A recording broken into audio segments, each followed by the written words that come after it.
still on, Mike Carroll?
We'll give people a few more minutes to get on the call.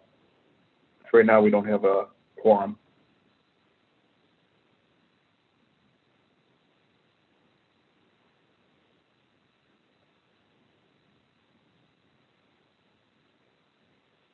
Hey, Mark Christie.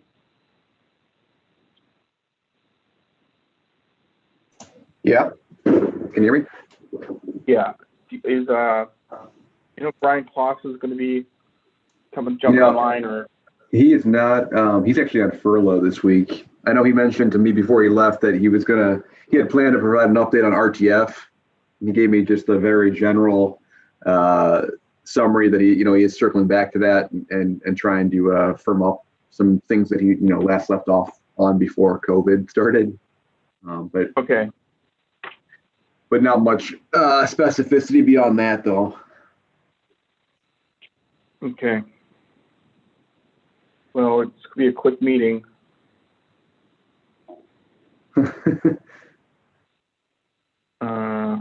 Best kind of meeting.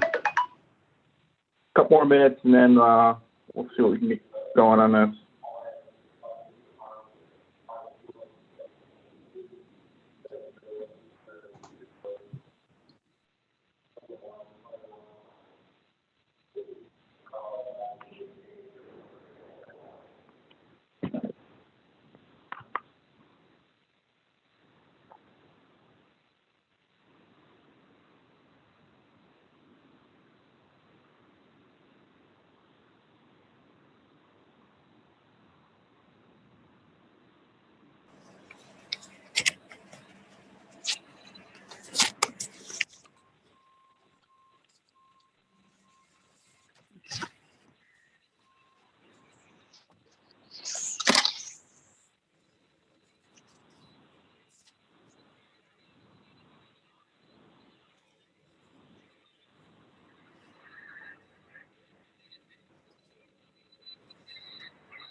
Hey, Steve, there's two of you.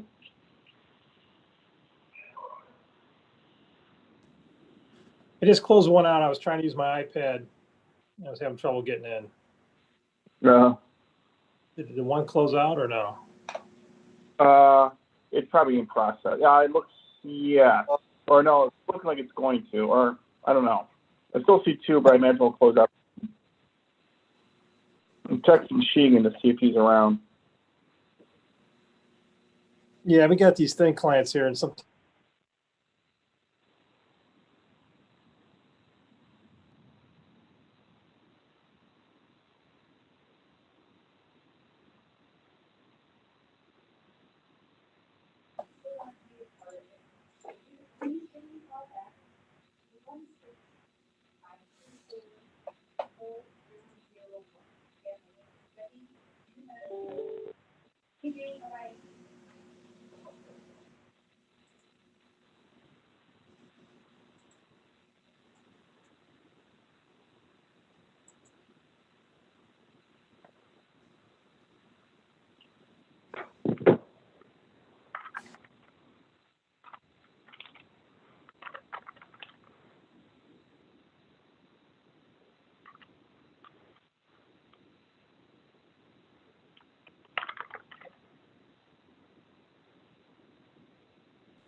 All right. Given the fact that we do not have a quorum, we'll at least touch base on a few things. I see Mark's online, Captain Prokop's online, so at least get water, and Ron Zach from USAR.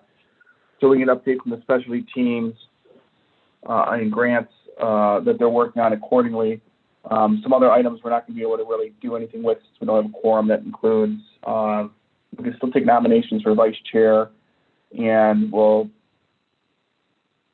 begin a discussion about our subcommittee bylaws. But if we can get start with Ron Zach, if you can give us an update on the USAR, where you came with your grants and programs. I know the things are kind of maybe discombobulated because of COVID, but anything you do to give us an idea would be great.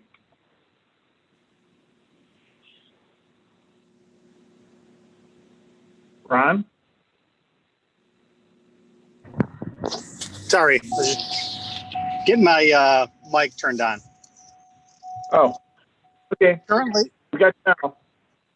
Currently, we're working on getting pricing for airbags for the grant Brian's working on. We're hoping to get some training scheduled 11/22 letter fare. for the upcoming month, so we get some before September. We want to get some classes in for certification, and we're going to be working on moving equipment over and reorganizing, getting some equipment on trailers in the next couple of weeks.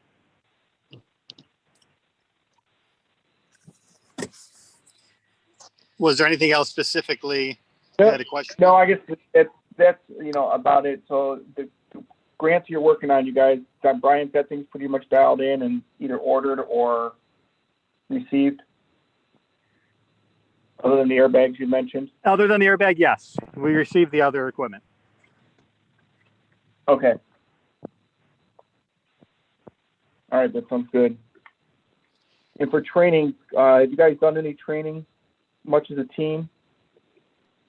Or as a group? Over at the all, or last, not really? not over the last few months that I can recall. Okay. All right. Mark, do you want to go over hazmat? Sure. Good afternoon, everybody. We have not been doing very much hands-on training. We've done Zoom training every month. I think we missed March, and my recollection is December of last year. Maybe it was November.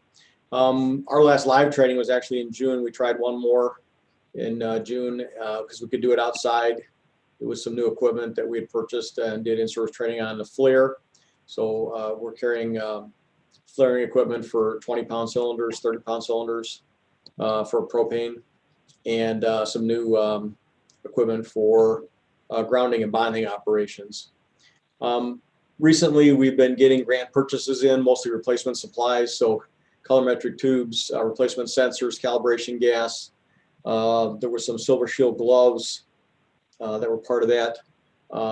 So that's recently been distributed out to the teams. And then we've had a bid out that was due back, I think, last week for replacing the area arrays, which are the 6 gas monitors that also transmit the data back to a laptop. The ones that we have 12 of them are at end of life. So it's hard to get parts for them. The manufacturer won't work on them any longer. So we looked at, do we want to try and keep replacing sensors in those, or do we want to try and replace them? So we have 12 now. We'll keep 4 of those. We're going to trade 8 of those. And we're purchasing a new rapid deployment kit, which will give us a receiver computer for it as well. And then 4 additional area arrays, which would give us a total of 8. Those get used at large venue events.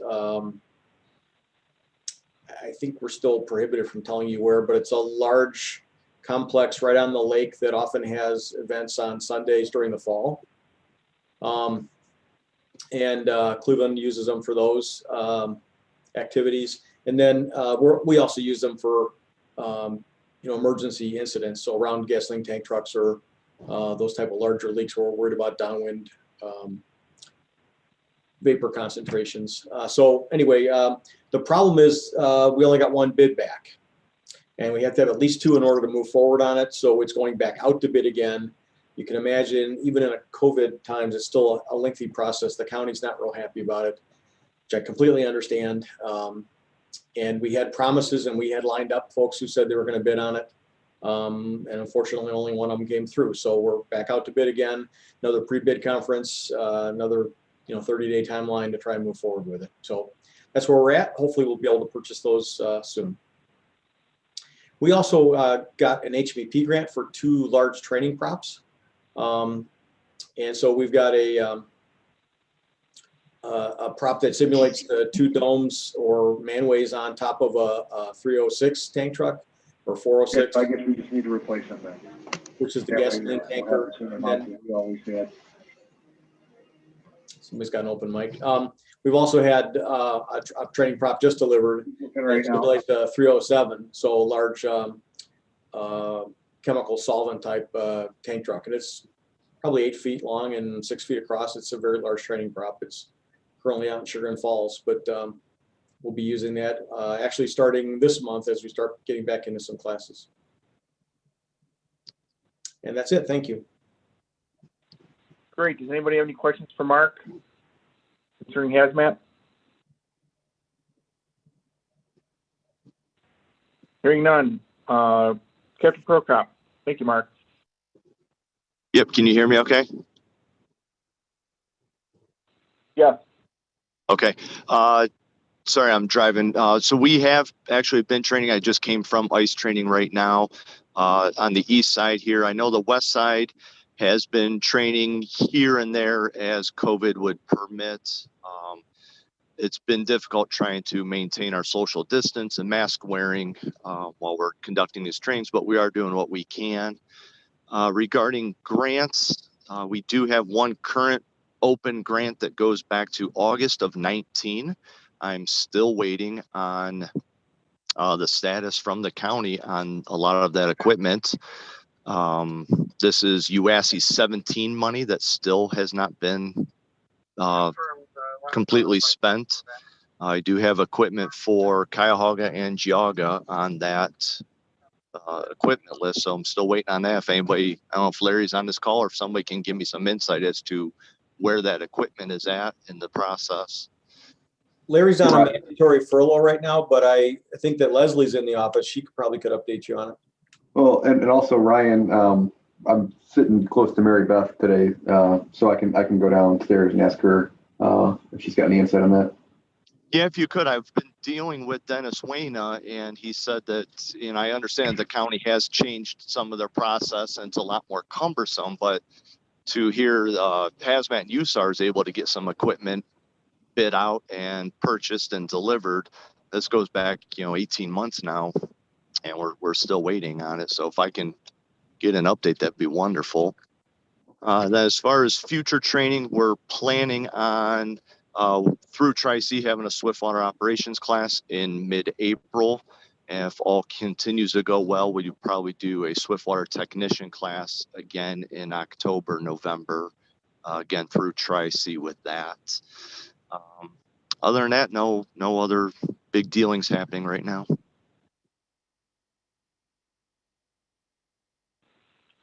Anybody have any questions for water? Okay. Mark, Mark Christie. So a couple county updates. First, I know I mentioned to you, Chief Carroll, in the beginning of this, just for everybody's awareness, I think it sounded like Brian Kloss had planned to give an update to the group today on RTF efforts, and Brian's on furlough this week. So he did just express before he left that, he is resuming many of the things that he left off on kind of prior to COVID happening. And so more information will be coming soon on that front. And he is going to, begin to be able to dedicate more attention to resurrecting a lot of those efforts and completing what he had, initially started with the police and fire communities. A couple other just basic updates. I think most of you were probably on the fire chief's call where, we made an announcement that the UASC grant is changing. We received information from FEMA that the way that grant program is administered is going to look a lot different, and or areas like ours that had once received funding through that program are now going to be eligible to potentially receive funding again. But it's transitioning to a competitive process. So more on that is likely to come soon.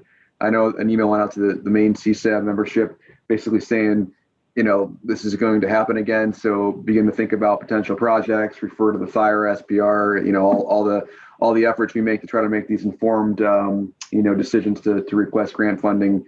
Begin to think about that because, this potentially is another opportunity that we'll have to go after some grant funding for some projects for our area. Speaking of the CCESAB, we have the organizational meeting next week. I think so that it's our obviously our kind of more of administratively focused meeting where I think I'm up for re-election this year. Chief Carroll, is that right? Vice President or Vice Chair? So looking forward to that. And COVID response. You guys are obviously plugged into this. We continue to have our EOC activated, but it's really just emergency management staff and public safety administration staff in there. We continue to operate the PPE distro site at the Harbor Garage location. I'm sure most of you are aware now that the warehouse we built for PPE specifically has now been completed, and we've transitioned a lot of the inventory that was in the main garage area to this new warehouse we have on site. We continue to receive pushes of PPE from the state of Ohio. So in return, we continue to try to be proactive in pushing it out to different communities that need it. Public assistance, Chief Sweeney, I'm sure, is keeping you guys well versed on his interest and obviously the interest of all you to make sure that if and when reimbursement or cost recovery is available for the efforts pertaining to EMS providing serving in vaccinator roles for the county pods, that we're going to be in a position to hit the ground running with that. So what I can say about that right now is that the conversation continues at the state level. More information was released from the federal government about public assistance and what sort of needs to happen or will eventually need to happen to try to basically make that program that is typically designed for natural hazards work for a public health emergency. The state continues to feel like there's too much ambiguity to really decide too much or release too much information on that right now, but I know they are very aggressively questioning FEMA and trying to get written guidance that, we can then take and digest and work with, all the eligible parties to try to figure out a path forward. That is still very dynamic though. And, we are eagerly waiting and asking for additional clarity too. Finally, just the two things. EMAP reaccreditation, you've probably heard me or somebody else from our office talk about it. We went through our EMAP reaccreditation process this past year. Now we have our laundry list of items that we have to follow up on to try to, findings that we have to address, one of which involves the Fire Chiefs Association that I'm already working with Chief Sweeney on. But that's something that we're going to continue to focus on probably over the next month. And then finally, cold weather is expected over the weekend. Hopefully you're aware of that. We'll probably send out some messaging soon here to communities with, our general, tips for preparedness, warming guide, warming center guide operations, things like that. It sounds like we're going to get some, pretty significantly low wind chills over the weekend and into next week. That's all I have. Winter in Northeast Ohio happens every year. Yeah. Except on the west side. I know Middleburg Heights, I think, is probably about 65 degrees and sunny, Brian. Okay, thank you, Mark. The one thing that Brian mentioned at the County Fire Chiefs meeting was a push out of PPE. We've been using different county coordinators for that. Do you know if he still plans on doing a mass push out again? Chief, did you just ask that question to me? Can you repeat that? I'm sorry, I had trouble hearing you. If you did. Yes, I'm sorry. The PPE push. Brian Kloss had mentioned at the County Fire Chiefs meeting that there was going to be another big push. Yeah. Do you know when it's forthcoming, or do we plan on using our county coordinators? I haven't talked to Brian about it. I was wondering if you had any information on it. Yeah, I gotta say, I heard about that too. And I think Kevin might be listening on too, but I don't know exactly where that stands right now or how far he had taken it before he left for his furlough. I know Alex is probably looped in on that too. But yeah, I don't know the specifics on that yet, other than I heard that is, coming down the pike and should be happening relatively soon. But I can, if Kevin the last time we had a big push like that, it was we didn't use the coordinators. We used every individual city because it was such a large push. And I know the second one before that, I used an ambulance and it was too much. So from what I talked to Brian Kloss on this before last week, he said it was going to be a large push because there's going to be a lot of stuff. So I would probably suggest it be individual cities. Because Brian, last time, remember, your van was full, and I came with my little SUV, so there was a lot of stuff for Brian too. I think he said something about his warehouse is already full, and he needs to push stuff out of there. So yeah, it is. We have. If you haven't been there for a while, it's a sight to behold. Because the new warehouse that we have is pretty significant, but. After moving the amount of PPE we moved from the back to the front, we still have so much in the back that we were hoping we'd be able to store more of it, all and concentrate all in one area. So yeah, we definitely want to make sure we're getting it out to those who need it. I'll Chief, I'll take that comment down about doing it on an individual basis just due to the pure volume. They're probably already thinking through that, but I'll make sure I get better information on my side and that we work toward that approach. Yeah, I think Bob said, a really big push. It works better with individual fire departments. Yeah. Because just like Bob and Galgus, he filled my ambulance. I didn't think there'd be enough room, and to his credit, he jammed it in there. Yeah. Milk and I'm still finding boxes of gloves and spots I didn't think were there. Like in the door panels, like drugs and stuff. Just random places. All right, just out of curiosity, who's the 216 number ends in 001? Hey, that's me, Mike, Chief Riga. Oh, okay. My iPad kept frozen up. I don't know what's going on with our system, but it kept freezing up, so my iPad dropped. I just called in. All right. Well, the good news is we actually do have 7 voting members present. So we can knock out a few things, which I'd like to knock out. Basically, the first one is nominations for vice chair. Brian's been doing an awesome job over the years, and I think he should, unless someone really wants it, can continue. I'd like to nominate Brian Kalgus. Second. Okay. Oh, I couldn't even get off mute fast enough, could I? And just a reminder, I have been serving in 2 roles. I would be more than happy to step down as vice chair and continue on as secretary. Well, we don't really have a secretary. The secretary was just you as vice chair. I need an additional position. You can make you treasurer. No, I don't want money. All right, is there no other nominations? I make a motion to close nominations. Second. Okay, I guess we'll cast unanimous ballot for Brian Galgus as vice chair. Welcome aboard again, Brian. I appreciate all the stuff you do and the minutes you're taking. I'm humbled. I think I actually heard the railroad whistle as you were railroaded into that. Brian, that's twice today, actually. He's a giver. Yeah, you got. Taker. Okay, the other thing that we could at least touch base on, I believe I forwarded out last week, the bylaws. We just basically need to review those bylaws real quick. We can do it as a group. So I would propose that, at our next meeting, if anybody has any suggested changes for the bylaws, if you could email them to me. I don't want to make this more complicated than it needs to be. So if you can peruse the bylaws, if you don't see any changes, great. If you do, email off to me. We'll discuss them. We'll push them out before the next meeting so we can actually vote on them and just accept the bylaws. Any updates? Let's see what else I had. Chief, do you know who sent those out?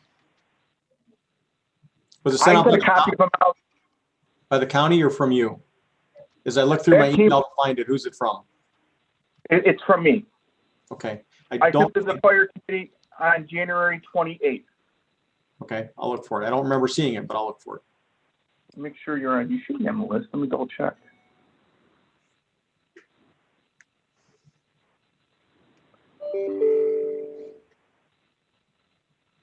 Yeah, it looks like it went to you. Okay. But I'll January look for it. 20th at 8:33 a.m. Thank you. Hey, Mike, the nomination happened so fast I didn't catch a second. Who seconded my nomination? Vetter. Thank you. You're close friends. Okay, bylaws, operations guide. I will get that out. I'm sorry, I've been tied up on that and some other stuff. And then RTF training, since Brian gave us a high level thing on that, Mark did. That's pretty much all I have. Unless anybody has any questions, the one thing we're going to be doing, we'll probably have a fire committee meeting.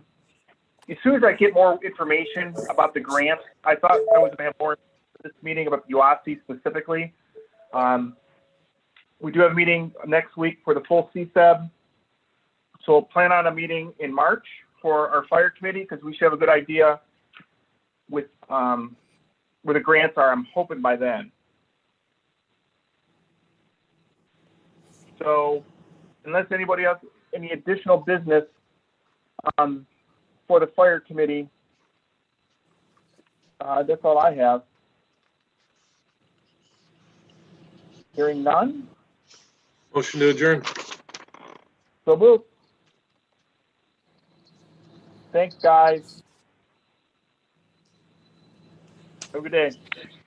Hi. Have a good one, Mike.